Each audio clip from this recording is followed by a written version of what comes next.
Hello guys and welcome to the channel. I am Marv. This is Readings by Marvelous Madame TAURUS. This is going to be your weekly energy reading highlighting the time frame of October 15th through the 22nd for the beautiful sign of Libra, Sun, Moon, Rising, and Venus. Libra, everything you need to know is below in the description box for you and your collective. This is what I am dubbing my transition week of sorts. Juno entered Virgo on 10/17 this week.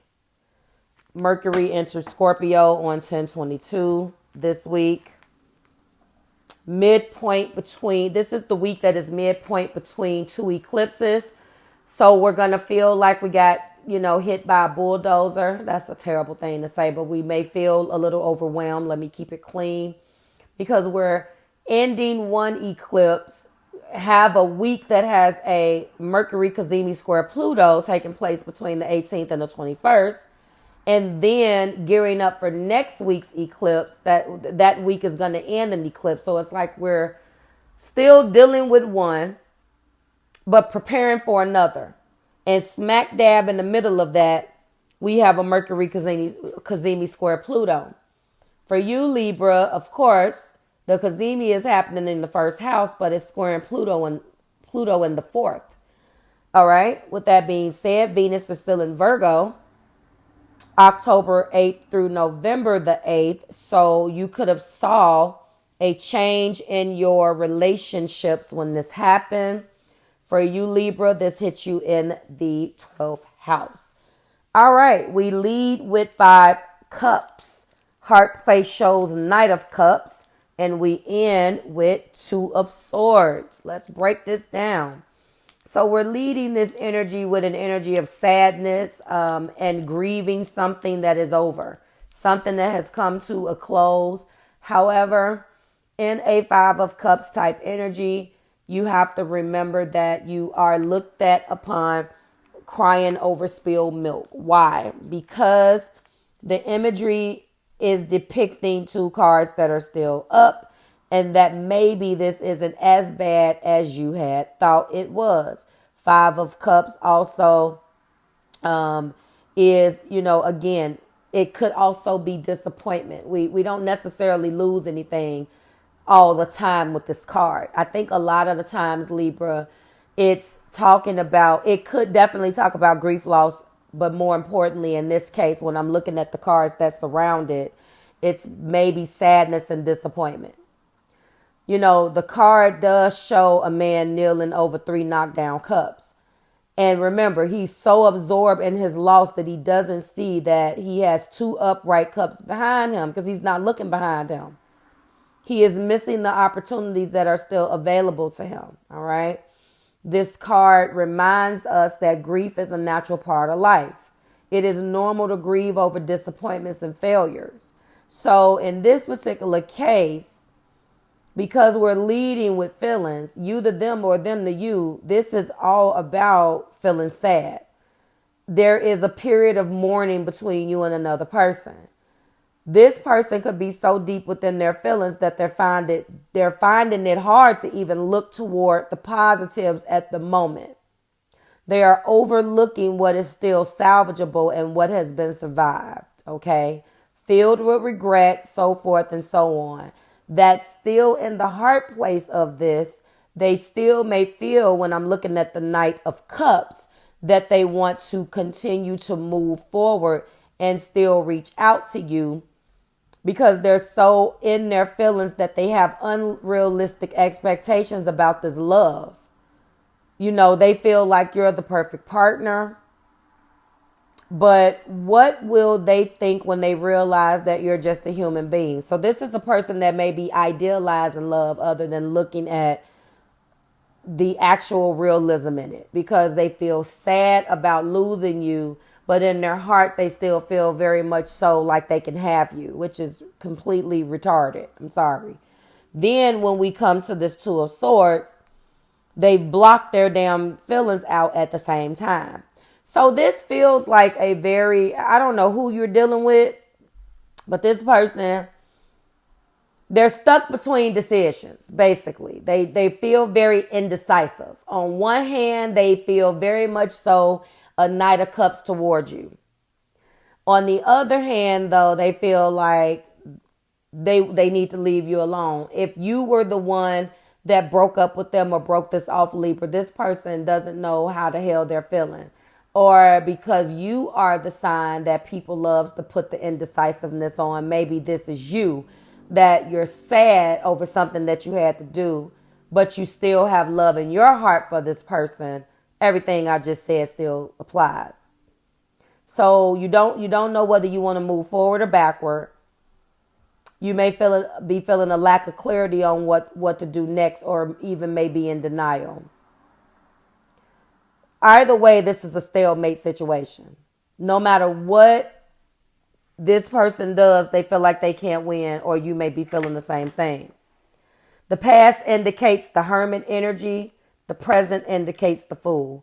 If that isn't a contradiction of sorts at the same time, this person loves you but are feeling frustrated about the situation. Or you love this person and feel frustrated about the situation. All right. The Hermit indicates that obviously in the past, you withdrew your feelings or from the situation and kind of isolated yourself. Because the Hermit is about self-realization, solitude, introspection, and your wisdom, right? So with that being said, this isn't the type of card that comes up in a love reading. So in the past, it is stating that, to me, when you look at the when you look and put yourself in the situation of the Hermit, you are thinking about withdrawing your energy and isolating yourself. It's easy to feel scared when the Hermit comes up, because does that mean that a person doesn't want to be with you? I don't think you're focused on being with anybody when you're in Hermit mode. Period. You're looking for something. You're searching for answers. So if you're asking or wondering, you could have easily walked away from this if it is you, Libra, because you felt like you already knew that. You isolated yourself and put the kibosh on the whole thing because you feel like you need to just lay back, step back, move back, and just like let this go. But interesting about the Hermit that I want to say, I think that there's freedom that's needed. I think that the question between you and this individual, them to you or you to them, is maybe about needing space and freedom to, explore and just get to know yourself. It's giving me Confidently Lost vibes by Sabrina Claudio. It's like, listen, I'm alone, but I'm not lonely. And that is what I play when I'm in Hermit mode, and I'm just like, I don't want to be bothered. Because if you listen to the lyrics of that song, Libra, she's like trying to get to know me. What she says, I'm alone, but I'm not lonely. I think she says constantly evolving and trying to get to know me or something like that. I don't want to go down this rabbit hole of looking at these lyrics because you can't see them anyway. But go and listen to that because I'm channeling that for you. So this person or you may just be in the place where you want to keep your feelings hidden.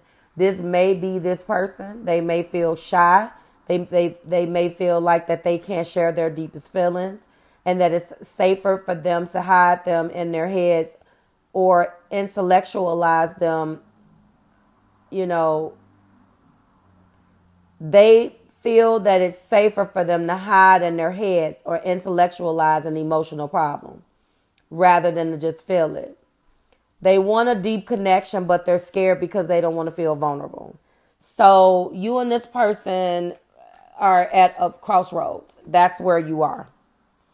But I believe that whoever initiated this is already coming off a Hermit. Now, in contrast, that's the past. At the top of the deck, we got the Fool. Now, the Fool is almost the opposite of that energy. Because the Fool energy obviously is about new beginnings and amazing opportunities and unlimited potential. So it's constant contradictions. This whole reading is about stuck energy on one hand, but wanting to move forward on the other. And Libra, I know that we collectively can come off as indecisive, but I really don't feel like this is you. I think that the person that withdrew themselves from you, with you guys not speaking, may begin to be curious and excited about you again. Period. They may want to deepen this relationship or start a new phase. And they're willing to walk away from everything that from the past, throw caution to the wind, and start over with a blank slate. Their feelings are not, they don't know how they feel. They just feel excited and curious, if that makes sense. Like, their feelings are not fully formed yet, and there's room to go deeper. There is already a foundation, and they are okay with that. If we peel back the layers, we're only dealing with the contrast between the past and the present anyway. So this person may want to come back around. They may feel like they're curious again. You've taken yourself out of the equation. You have isolated yourself first. Maybe they follow suit, or maybe they disconnected first and you decided that I'm not going to completely hold on to you. I'm just going to go ahead and follow suit and do me. And there's distance between you guys. And there is a should I stay, should I go type of situation, right? Or vibe between you. But when we're looking at the Hermit, which is representing the past, and we're looking at the Fool, which is representing our present energy right now, Libra. And then the next card down being the King of Pentacles. I think this person has had enough time to think. And you could be tired of hearing all these damn readings saying that somebody is coming back and yada, yada, yada. But it is the season, Libra. It's the season. And it just is what it is. Because I know I was looking through and I was just like, oh, here we go. It's that time. I see the time and place again where it's like every single video you watch, it's like somebody wants to come back and blah, blah, blah. If you are in the Fool by yourself and you don't want this person to come back, then you don't have to let the person come back. But I believe that this person is curious again. There's been enough time that has passed where they're just like, okay, what's going on with Libra? I want Libra back. We'll see what happens next week when we do it again. I'm going to conclude this right here. Everything you need is below in the description box for you and your collective Libra. And I will see you next week when we do it again, when we're highlighting the energy of the 22nd through the 29th. Bye, guys.